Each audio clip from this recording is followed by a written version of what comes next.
La géante Miba, comme vous le dites, nous l'avons trouvée agonisante. Vous le savez très bien, aussitôt que nous avons été à la tête de notre société, il n'y avait pas de production, tout était aux arrêts.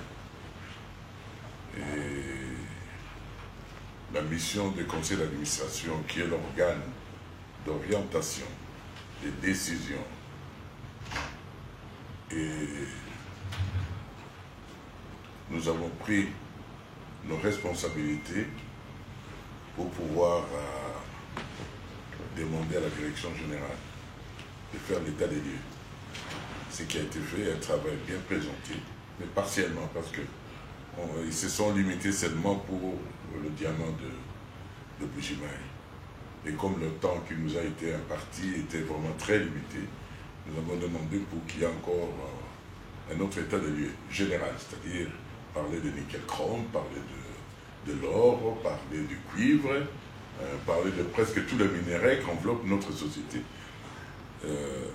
Miba, aussitôt que nous avons eu l'état des lieux, au niveau du conseil d'administration, nous avons tracé une feuille de route que nous avons remis à la direction générale pour pouvoir exécuter, parce que c'est l'organe d'exécution.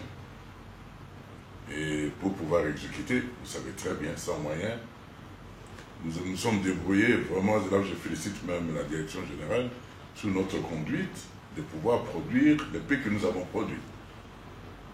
L'autre fois, quand je suis arrivé, je dois vous avouer que je retenais difficilement mes larmes. Parce que la Miba que j'ai laissée, ce n'est pas la Miba que je veux détruire aujourd'hui. Même les agents, quand je vois les agents, quand je vois les maisons occupées par des gens qui sont pas de la Miba, quand je vois que mes personnels ne mangent plus, franchement, ça me dit, mais où en sommes-nous? Le jour où je suis arrivé au polygone, c'était un cimetière, des engins. Et je me dis vraiment comment est-ce qu'on peut s'en sortir. La raison pour laquelle, dans notre feuille de route, nous avons tracé 3 voies. La première voie, parce que sans énergie, même si vous avez des ingénieurs capables, même si vous avez l'outil de production adéquat, vous ne pouvez rien faire sans l'énergie. Et le constat fait en sorte que depuis, il y a de cela 20 ans que j'étais à la Miba, ce sont les 2 turbines que j'avais achetées. Ce sont ces mêmes turbines qui existent aujourd'hui. Mais à quel âge? Fatigué. Je me suis recouru toujours auprès de la même société, là où j'avais acheté les 2 turbines avant. Seco, le Tchèque. Et aujourd'hui, je crois que vous voyez nos amis tchèques qui sont arrivés ici. Ils vont nous donner 24 MW. Avec les 24 MW, la ville de Bujimaï va arrêter le discours Maï, Zembo, Maï, Zembo. Je remercie le chef de l'État parce que, comme Kamere l'a dit hier, j'avais quitté la Miba de la manière dont vous le savez, méchamment, avec l'histoire des Sideka. Et le chef de l'État, je crois que la Providence a fait en sorte qu'il m'envoie pour pouvoir achever ce que je n'avais pas terminé. Donc, ma première préoccupation et la préoccupation plutôt de la Miba, c'est l'énergie. Et en même temps, nous ne sommes pas limités seulement avec SICO. Nous sommes allés plus loin avec les Chinois pour Tchala 1 et Tchala 2. Et là, on n'a jamais exploité. Avec les Chinois, pas plus tard qu'avant-hier, ils étaient ici aussi. Donc, ils vont nous produire 30 MW. Donc, et 30 avec, si vous faites la sommation, 30 plus 24, ça fait 54. Or, cette société est chinoise, nous nous sommes attendus avec, pour que ils ont besoin de 20 MW pour l'aire cimenterie. C'est là où nous avons salué au niveau du conseil d'administration que développer Bujimaï, si vous voyez que Bujimaï ne se développe pas, ça coûte une cimenterie. Un sac de ciment coûte combien ici? 30 $. 30 $. Il y a des moments où ça varie jusqu'à 50. Nous sommes dit non. Nous avons accepté ce projet-là. Ils vont prendre 20 MW et 10 MW restent pour la Miba. Donc en tout, ça va nous faire 34 MW. Donc problème de l'énergie à Bujimaï. Et pour la production, ça va être terminé. Ça c'est un. Et je vous avoue que cette société-là, nous n'avons donné aucun franc. Ce n'est même pas un prêt, mais un BOT. C'est-à-dire que ces gens amènent leurs capitaux. J'ai bien négocié avec eux. Ils amènent leurs capitaux Et en plus, on va commencer à commercialiser pour qu'ils puissent récupérer. Voilà un contrat intelligent. Et là où, parce que la MEBA, avec le problème que nous avons, on ne pouvait pas s'aventurer de pouvoir s'endetter. Ça, c'est la voie de l'énergie. Maintenant, c'est la voie de la production. Je crois que vous avez appris dernièrement, j'étais au Botswana, où le chef de l'État lui-même s'est rendu au Botswana. Il a beaucoup apprécié l'expérience de nos frères du Botswana, qui sont trop loin, trop loin.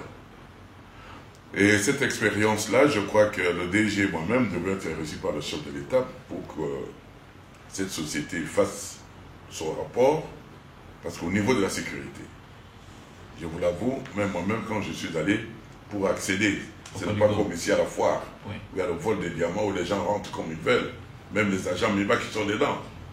Mais là, il y a un système bien organisé. Le scanner, hein, vous avez le contrôle, vous avez les caméras, vous avez des gants spéciaux.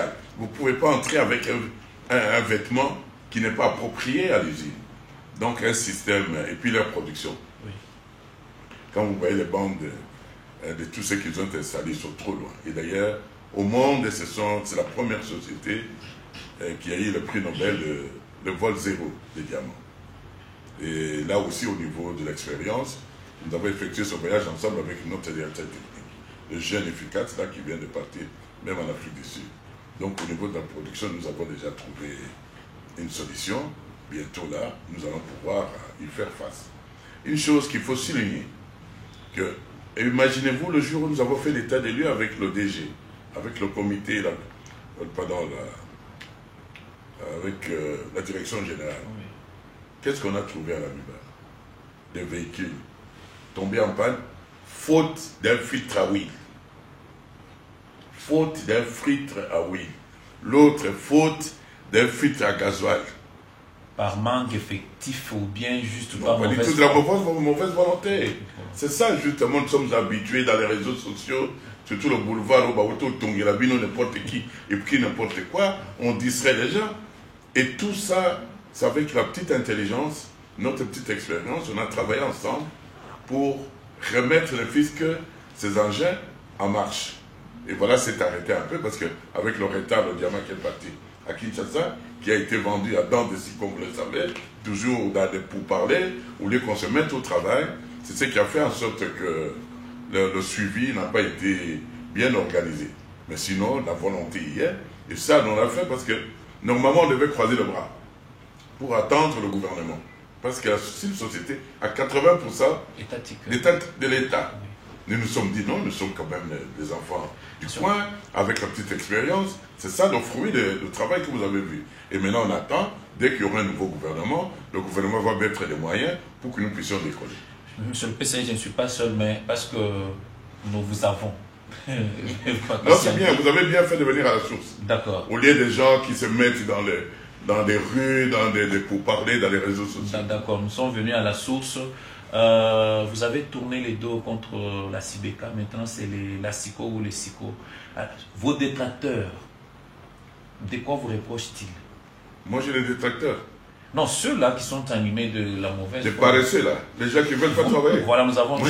J'ai toute la réponse. Maintenant, oui, j'ai toute la réponse. Les explications techniques que vous avez données, à quand la réalisation? La cimenterie, vous avez parlé de la cimenterie, l'énergie. À quand? Nous voudrions voir les bus MIBA, nous voudrions voir les enfants MIBA comme vous les avez laissés. Pour enchérir sur le PCA, excusez-moi, la population du Kassai oriental depuis un certain temps est habituée à entendre de bons discours de la part des autorités de la MIBA.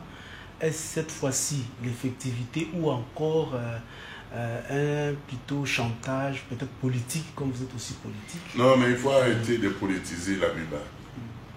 Vous savez, vous me connaissez comment je suis discipliné. Tout à fait. Je vous dis, à mon époque, quand j'ai quitté la MIBA, la première des choses, c'est l'avion Dibindi. Dibindi qui est parti. Qui est parti. Ça m'a fait mal. Ça fait 20 ans. Ils ont changé combien de PDG? Combien de têtes? Si le chef de l'État a réfléchi pour dire au Koto, viens avec votre frère André, l'équipe là pour relancer la MIBA, ça fait mal aux paresseux, ça fait mal aux voleurs, mais qu'ils tiennent bon.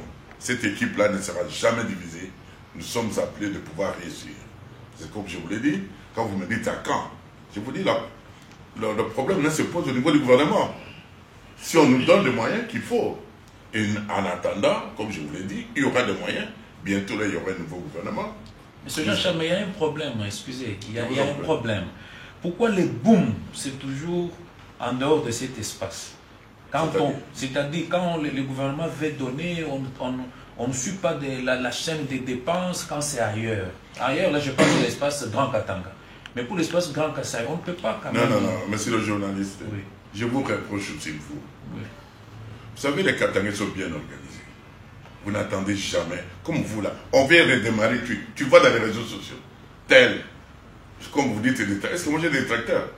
Les détracteurs sont des paresseux, des gens qui ne veulent pas travailler. Moi, j'ai eu la mission de pouvoir travailler.